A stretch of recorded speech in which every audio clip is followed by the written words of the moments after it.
जय सिया राम। भक्तजनों, हमने प्रभु श्री रामचरितमानस से 43 भाग तक सुन रखा है। अब हम अगले भाग पर आए हैं। यूं ही प्रभु श्री राम की कथा को हम आप सभी लोग सुनते रहें और दूसरों तक पहुंचाते रहें। यदि कथा निरंतर आपको सुनना है तो ज़रूर हमसे जुड़ाव रखें, और जुड़ाव रखने का बस एक ही साधन है कि चैनल को सब्सक्राइब रखें, जिससे कि जब भी हम कथा कह के डालते हैं तुरंत आप तक पहुँचे। जय सिया राम।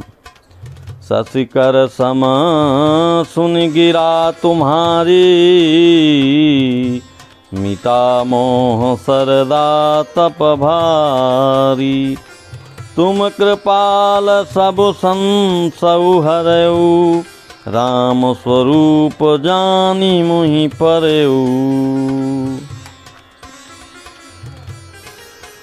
आपकी चंद्रमा की किरणों के समान शीतल वाणी सुनकर मेरा अज्ञान रूपी शरद ऋतु कुंवार की धूप का भारी ताप मिट गया। हे कृपालु, आपने मेरा सब संदेह कर लिया। अब श्री रामचंद्र जी का यथार्थ स्वरूप मेरी समझ में आ गया।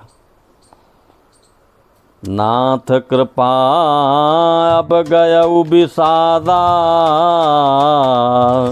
सुखी भयऊं प्रभु चरण प्रसादा। अब मोहियापन किंकरि जानी, यद्यपि सहज जड़ नारी अयनी। हे नाथ, आपकी कृपा से अब मेरा विषाद जाता रहा और आपके चरणों के अनुग्रह से मैं सुखी हो गई। भक्तजनों, यह बात पार्वती जी भोलेनाथ भंडारी भगवान शिव शंकर से बोल रही हैं। यद्यपि मैं स्त्री होने के कारण स्वभाव से ही मूर्ख और ज्ञानहीन हूँ, तो भी अब आप मुझे अपनी दासी जानकर प्रथम जो मैं पूछा सोई कहूँ। जो मों पर प्रसन्न प्रभु आहूँ, राम ब्रह्म चिन्मय अविनाशी। सर्वरहित सब उर पुरवासी। हे प्रभु, यदि आप मुझ पर प्रसन्न हैं तो जो बात मैंने पहले आपसे पूछी थी वही कहिए। यह सत्य है कि श्री रामचंद्र जी ब्रह्म हैं, चिन्मय ज्ञान रूप हैं, अविनाशी हैं, सबसे रहित और सबके हृदय रूपी नगरी में निवास करने वाले हैं। नाथ धरेऊ नर तनु के ही हेतु, मोहि समुझाई कहऊ ब्रस केतु। उमा बचन सुनि परम विनीता, राम कथा पर प्रीति पुनीता। फिर हे नाथ, उन्होंने मनुष्य का शरीर किस कारण से धारण किया? हे धर्म की ध्वजा धारण करने वाले प्रभु, यह मुझे समझा कर कहिए। पार्वती के अत्यंत नम्र वचन सुनकर और श्री रामचंद्र जी की कथा में उनका विशुद्ध प्रेम देखकर हर से कान मारि तब शंकर सहज सुजान। बहुविधि उमहि प्रशंसी पुनि, बोले कृपा निधान। तब कामदेव के शत्रु स्वाभाविक ही सजान कृपा निधान शिव जी मन में बहुत ही हर्षित हुए और बहुत प्रकार से पार्वती की बड़ाई करके फिर बोले। भक्तजनों, यहाँ नवा पारायण पहला विश्राम और मास पारायण चौथा विश्राम हो रहा है। फिर भी हम आगे की कथा भी अभी कहते रहेंगे। आइए हम सब यूं ही सुनते रहें। सोरठा है सुनु शुभ कथा भवानी रामचरित मानस विमल। कहा भुसुंडी बखानी सुना बिहग नायक गरुण। हे पार्वती, निर्मल रामचरितमानस की वह मंगलमयी कथा सुनो जिसे काक भुसुंडी ने विस्तार से कहा और पक्षियों के राजा गरुण जी ने सुना था। सो संवाद उदार जहि विधि बा आगे कहब। सुनहु राम अवतार चरित परम सुंदर अनघ। वह श्रेष्ठ संवाद जिस प्रकार हुआ वह मैं आगे कहूँगा। अभी तुम श्री रामचंद्र जी के अवतार का परम सुंदर और पवित्र पापनाशक चरित्र सुनो। हरि गुण नाम अपार कथा रूप अगणित अमित। मैं निज मति अनुसार कहूँ माँ सादर सुनहूँ। श्री हरि के गुण नाम कथा और रूप सभी अपार अगणित और असीम हैं। फिर भी हे पार्वती, मैं अपनी बुद्धि के अनुसार कहता हूँ, तुम आदर पूर्वक सुनो। सुनु गिरिजा हरि चरित सुहाए।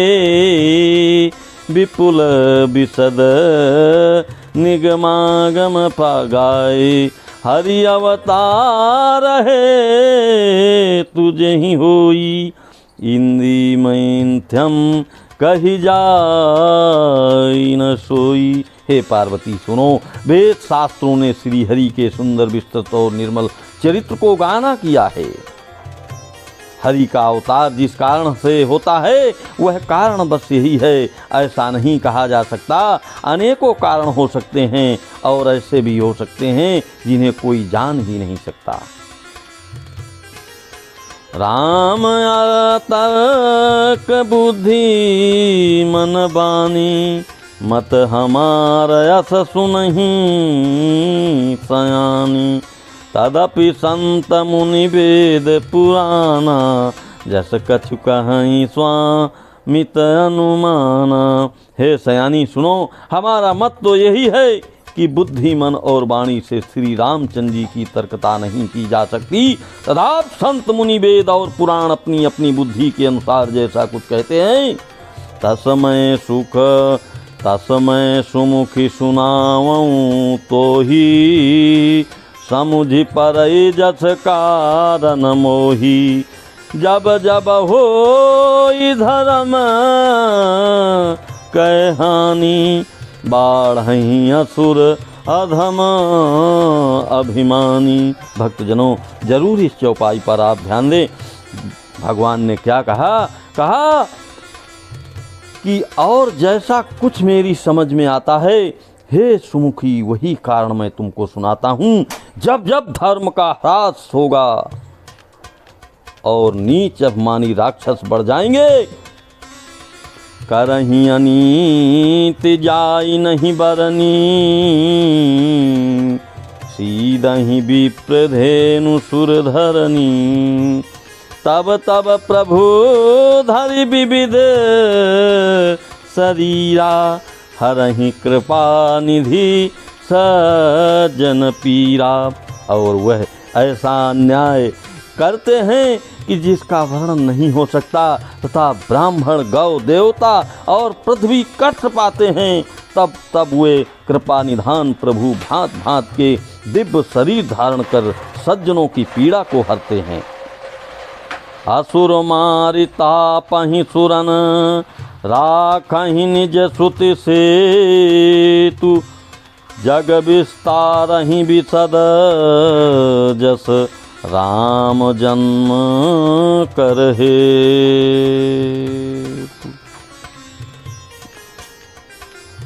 वे असुरों को मारकर देवताओं को स्थापित करते हैं। अपने श्वास श्वास रूप वेदों की मर्यादा की रक्षा करते हैं और जगत में अपना निर्मल यश फैलाते हैं।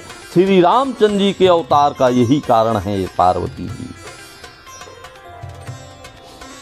सोई जस जगाई भगत भवतरहि, कृपा सिंधु जनहित तनु धरहि, राम जन्म के हेतु अनेका,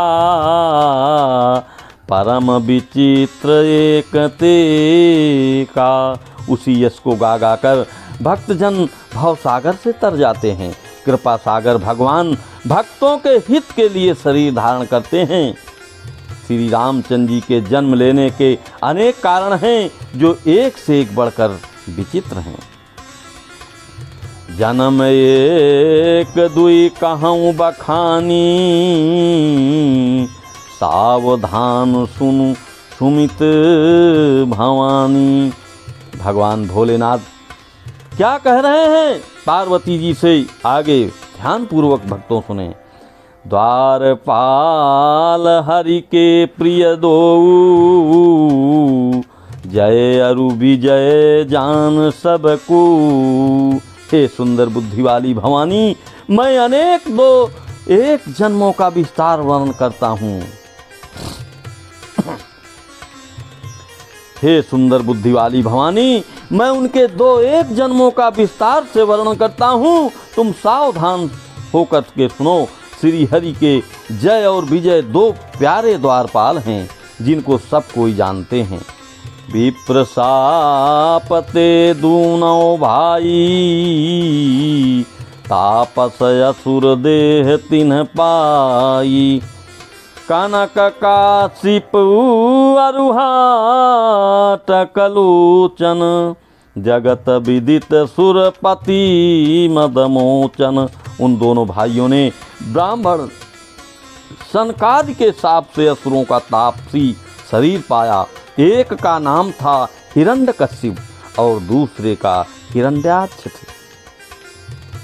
ये देवराज इंद्र के गर्भ को छुड़ाने वाले सारे जगत में प्रसिद्ध हुए। विजयी समर वीर विख्याता, धरि बराह बपु एक निपाता। होई नर हरि दूसर पुनि मारा, जन प्रहलाद सुजस विस्तारा। हे युद्ध में विजय पाने वाले विख्यात वीर थे। इनमें से एक हिरण्याक्ष को भगवान बराह सुअर का शरीर धारण करके मारा। फिर दूसरे हिरण्यकश्यप को नरसिंह रूप धारण करके वध किया और अपने भक्त प्रहलाद का सुंदर यश फैलाया। भय निशाचर जाइते, महावीर बलवान। कुंभकर्ण रावण सुभट, सुर विजयी जग जान। वे ही दोनों जाकर देवताओं को जीतने वाले तथा बड़े योद्धा रावण और कुंभकर्ण नामक बड़े बलवान और महावीर राक्षस हुए, जिन्हें सारा जगत जानता है। मुकुत न भय हते भगवाना, तीन जन्म दुज बचन प्रवाना। एक बार तिनके हित लागी, धरेउ शरीर भगत अनुरागी। भक्तजनों, भोलेनाथ ने किस तरीके से पार्वती जी को बताया कि एक हिरण्यकश्यप और एक हिरण्याक्ष जो राक्षस थे, ये अगले जन्म में रावण और कुंभकर्ण का शरीर पाया था। यही आगे की कथा चल रही है, निरंतर सुनते रहिए। जय सिया राम। एक बार तिनके हित लागी, धरेउ शरीर भगत अनुरागी। भगवान के द्वार में मारे जाने पर भी वे हिरण्याक्ष और हिरण्यकश्यप इसलिए मुक्त नहीं हुए कि ब्राह्मण के वचन शाप का प्रमाण 3 जन्म के लिए था। अतः एक बार उनके कल्याण के लिए भक्त प्रेमी भगवान ने फिर अवतार लिया। कश्यप अदिति तहाँ पितु माता, दशरथ कौशल्या विख्याता। एक कलप यही विधि अवतारा, चरित पवित्र किए संसारा। वहाँ उस अवतार में कश्यप और अदिति उनके माता पिता हुए, जो दशरथ और कौशल्या के नाम से प्रसिद्ध थे। एक कल्प में इस प्रकार अवतार लेकर उन्होंने संसार में पवित्र लीलाएं की। एक कलप सुर देखी दुखारी, समर जलंधर सन सब हारी। शंभु कीन संग्राम अपारा, धनुज महाबल मरई न मारा। एक कल्प में सब देवताओं को जलंधर दैत्य से युद्ध में हार जाने के कारण दुखी देखकर शिव जी ने उसके साथ बड़ा घोर युद्ध किया, पर वह महाबली दैत्य मारे नहीं मरता था। परम सती असुराधिप नारी, तेहि बलता ही न जा जितहि पुरारी। उस दैत्यराज की स्त्री परम सती बड़ी ही पतिव्रता थी। उसी के प्रताप से त्रिपुरासुर जैसे अजय शत्रु का विनाश करने वाले शिवजी भी उस दैत्य को नहीं जीत सके। छल करिटार उता सुब्रत प्रभु सुर कारज कीन, जब ते ही जाने परम तब साप को पुकरि दीन है। प्रभु ने छल से उस स्त्री का व्रत भंग कर देवताओं का काम किया। जब उस स्त्री ने यह भेद जाना तब उसने क्रोध करके भगवान को शाप दिया। तासु श्राप हरि दीन प्रमाना, कौतुक निधि कृपाल भगवाना। तहाँ जलंधर रावण भयऊ, रनहति राम परम पद दयऊ। लीलाओं के भंडार कृपालु हरि ने उस स्त्री के शाप को प्रमाण दिया, स्वीकार किया। जलंधर उस कल्प में रावण हुआ, जिसे श्री रामचंद्र जी ने युद्ध में मारकर परम पद दिया। एक जन्म कर कारण एहा, जहीं लगी राम धरी नर देहा। प्रति अवतार कथा प्रभु केरी, सुनु मुनि बरनी कबिनि गनेरी। एक जन्म का कारण यह था जिससे श्री रामचंद्र जी ने मनुष्य देह धारण किया। हे भरद्वाज मुनि, सुनो प्रभु के प्रत्येक अवतार की कथा का कवियों ने नाना प्रकार से वर्णन किया है। नारद साप दीन है एक बारा, कल्प एक तेहि लगी अवतारा। गिरिजा चकित बाई सुनि बानी, नारद विष्णु भगत पुनि ज्ञानी। एक बार नारद जी ने शाप दिया, अतः एक कल्प में उसके लिए अवतार हुआ। यह बात सुनकर पार्वती जी बड़ी चकित हुईं और बोली कि नारद जी तो विष्णु भक्त और ज्ञानी हैं। भक्तजनों, फिर से विदित हो आपको यह कथा याज्ञवल्क्य जी भरद्वाज जी से बोल रहे हैं और उधर पार्वती माता की कथा को भरद्वाज जी से सुना रहे हैं। कारण कवन साप मुनि दीन्हा, का अपराध रमापति कीन्हा। यह प्रसंग मोहि कहूँ पुरारी, मुनि मन मोह आचरज भारी। मुनि ने भगवान को शाप किस कारण से दिया? लक्ष्मीपति भगवान ने उनका क्या अपराध किया था? हे पुरारी शंकर जी, यह कथा मुझसे कहिए। मुनि नारद के मन में मोह होना बड़े आश्चर्य की बात है। बोले बिहसी महेश तब, ज्ञानी मूढ़ न कोई। जेहि जस रघुपति करहीं, जब सो तस तेहि क्षण हुई। तब महादेव जी ने हंसकर कहा, ना कोई ज्ञानी है ना मूर्ख। श्री रघुनाथ जी जब जिसको जैसा करते हैं वह उसी क्षण वैसा ही हो जाता है। कहूँ राम गुण गात, भरद्वाज सादर सुनहूँ।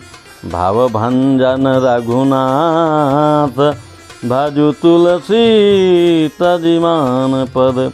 याज्ञवल्क्य जी कहते हैं, हे भरद्वाज, मैं श्री रामचंद्र जी के गुणों की कथा कहता हूँ, तुम आदर से सुनो। तुलसीदास जी कहते हैं, मान और मत को छोड़कर आवागमन का नाश करने वाले रघुनाथ जी को भजो, श्री रघुनाथ जी को भजो। जय सिया राम। भक्तजनों, अब हम यह कथा यहीं से विराम कर रहे हैं। तब तक आइए हम इस कथा को सुनते रहें और अन्य तमाम भक्त हैं उनको भी ज़रूर सुनाने की कोशिश करें और यूं ही हमसे जुड़े रहें, निरंतर प्रतिदिन यूं ही कथा सुनते रहें। बोलो सियापति रामचंद्र की जय, बोलो श्री हनुमान की जय, बोलो भाई सब संतन की जय।